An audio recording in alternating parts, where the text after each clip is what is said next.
What's going on, guys? I'm in Advantage and welcome back to another NHL 22 HUT video. Today marks episode 2 of our HUT Q&A. This series is designed to answer all of your HUT questions from team building to becoming a better player to working the market. If you want your question answered on the next video, make sure you comment below. But without any further ado, let's get right into it.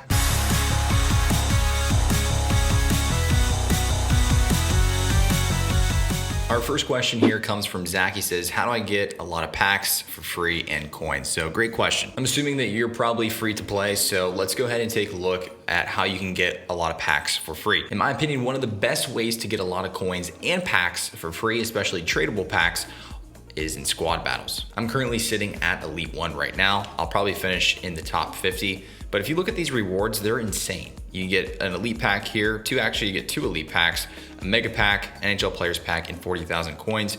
Even if you just play a handful of games, let's say you finish, for example, Pro 1, you'll get a mega pack, an NHL players pack, a jumbo elite pack, and also 12,500 coins. So that certainly helps, and you probably only have to play about 15 or 20 games in order to accomplish that. If you like to play online and you're comfortable with that, then I would go ahead and jump into Rivals. Now, obviously these points required right now, as you can see there in the bottom right-hand corner, this season just started. So you're going to have at least probably quadruple to 5 times the amount of points required here as it says right now. So disregard that.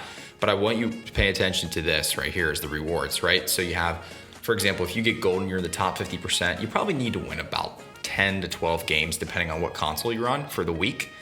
And you would get 1 Jumbo Elite pack and 1 AHL Players pack. Now keep in mind that those are tradable. If you like more packs, and again this year, especially because players are currency, I've been taking all untradeable rewards in Rivals.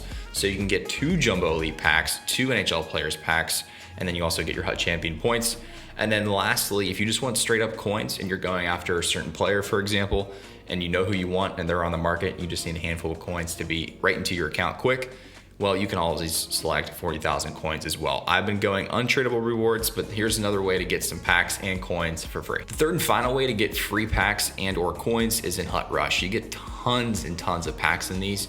However, of course, they're not gonna all be fantastic packs. As you go down the list here, as you can see when you're starting out, look, you'll get a premium 1 gold player pack. So that'll be a gold player that's 80 overall or better.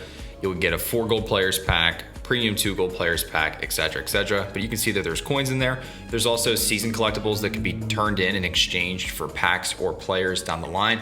So something to keep in mind as well. Next question comes from DJ. He says, how do I have 80? And what he means by that is 80 seasonal collectibles. If you didn't see my recent video on me pulling Mario Lemieux, I used those season collectibles towards the set that you can get the icon choice pack in. So as you can see here in HUT Rush, that's actually one of the things that I went after. You get 3 seasonal collectibles, and actually let's just go through this whole thing. We'll just see how many we actually get out of this.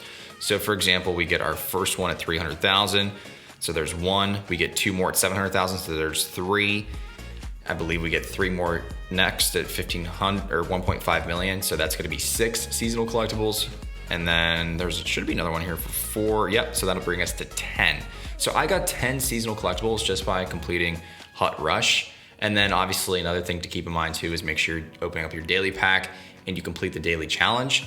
There's 12 collectibles right there, and literally you can knock that out really in a day or 2 if you want.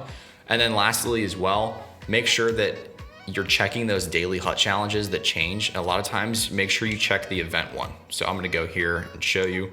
If we go to the fantasy challenge, I already did this for today, but look, if you complete it, it's pro 1-minute periods. It literally takes 3 or 4 minutes to knock this out. You have to have 7 hits on pro. I mean, it's piece of cake. But look, you get a season collectible for that as well.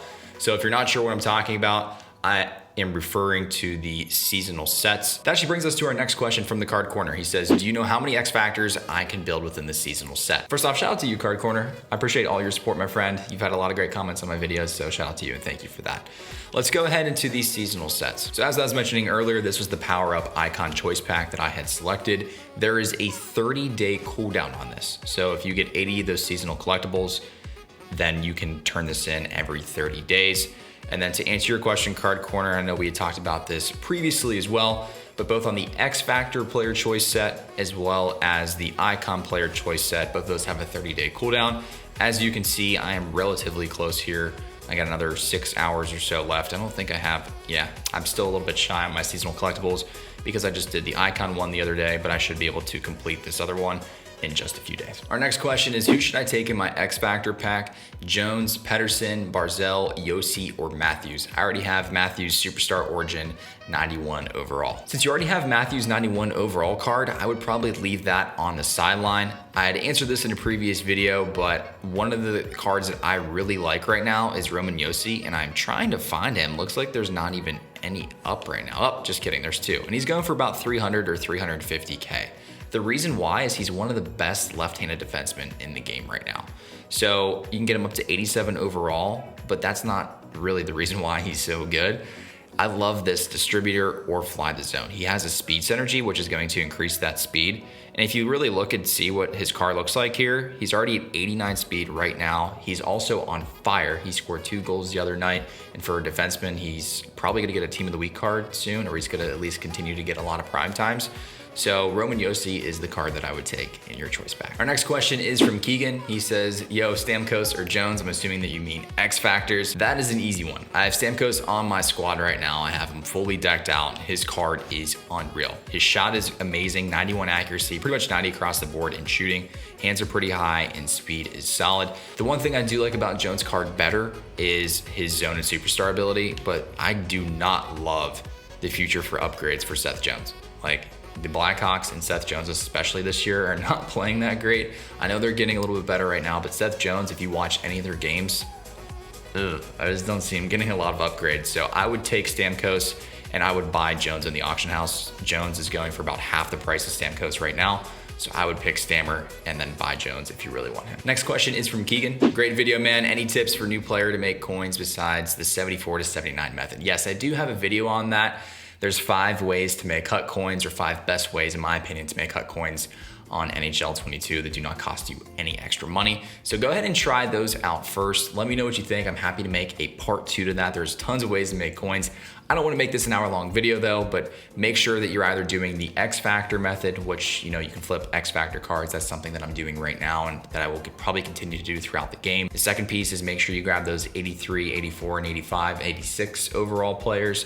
You can also flip those whenever the events are coming out. So whether they're ending or starting, a lot of times right in the beginning of the event, whenever new players come out, it is important to go ahead and sell those cards as quickly as you can, because that is when you will get the most bang for your buck. So hopefully that helps, Keegan. Thank you for the question. Next question comes from Rotten Snot. How do I get more upgradable players that I would want? That's a good question. I would complete all the XFactor choice packs. Make sure you're doing those seasonal collectibles that we just took a look at. Or if you have a lot of seasonal collectibles like I did, make sure you take advantage of that icon choice pack. Braden asked, how do I get more tradable cards? As we talked about before, make sure you're going to squad battles and also playing rivals and take tradable rewards. Those are the 2 best ways, in my opinion, to get more tradable cards if you're just looking for packs. Our next question comes from Beast Mode. So this is a team building question. Guys, please, if you have questions on your team, ask me this question and copy this setup. I am more than happy to answer these questions. And these are the ones that I love. And here's truly how I feel that I can help you most. So he says, hey Advantage, love the content. This is off topic, but I've only been playing HUT for 2 to 3 weeks. This is my first year. Please, could you let me know what I should change or replace?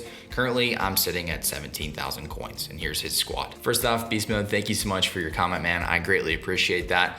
Let's go ahead and take a look at your team here. So you have Panarin, Stammer, and Suzuki. Right off the bat, you got all right-handers up there. I prefer to have my right-handed shots on the left wing and my left-handed shots on the right wing. At center, I personally like to have lefties as much as possible. However, you can also throw a righty on there. I also have Stammer on faceoffs. He's unreal, especially with Thief applied. I'm looking at your defense. You got Makar and Hughes, which is great. Actually, your D's not terrible, even though it's a little bit of a lower rated team. If I were you, I would add some speed. You can get Duchesne for 2K right now, base Matt Duchesne. So that is somebody that I would add. So if I'm you on your lines, on your left wings, I would say Panarin, Eichel, Barzal, and Besser. So that's who I would leave on the left wing side. I would keep your first line center as Stamkos. I would put Suzuki at the second line center. And then I'd slot Taves down as well as Pedersen for your fourth line center. And then I would have probably Kapanen, just leave him on that back line. And then I'd swap out Nikas for Duchesne.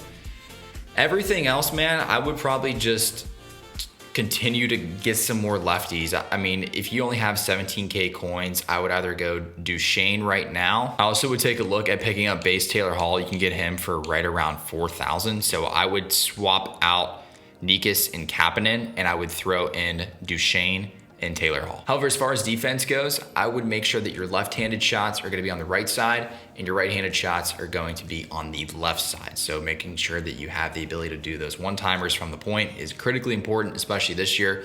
So make sure that you're flipping those up. You have Makar and Hughes right now in the right place. And then for your second and third line Ds, I would swap Ekman Larson up to that right defensive slot and defensive 2, and then slide Spurgeon down and then keep Krug there. So overall, team looks pretty good, especially if you've only been playing Hut for 2 to 3 weeks, being your first year. So make sure that you're continuing to work the market and pick up the best players you can.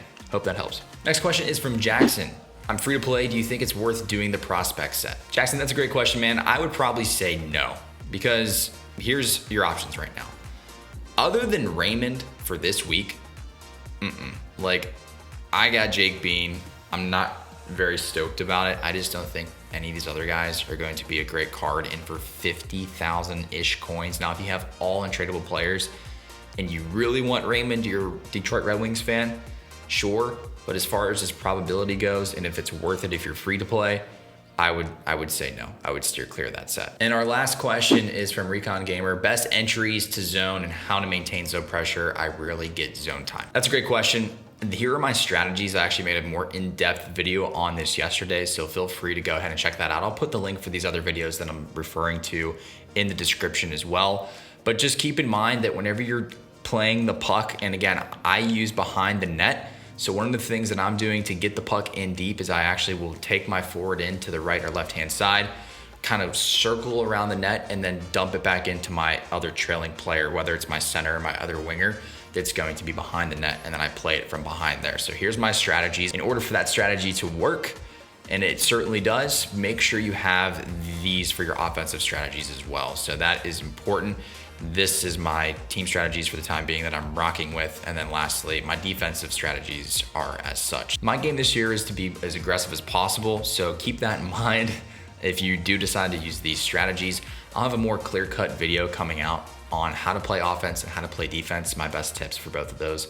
So make sure you stay tuned for that. There'll be a more detailed answer to your question. That's it for me today, guys. Make sure you click like if you did like the video. And if you love NHL 22 content, I would love to have you stick around. Again, I'm Man Advantage. Make sure you go ahead and click subscribe, and I will see you guys next time.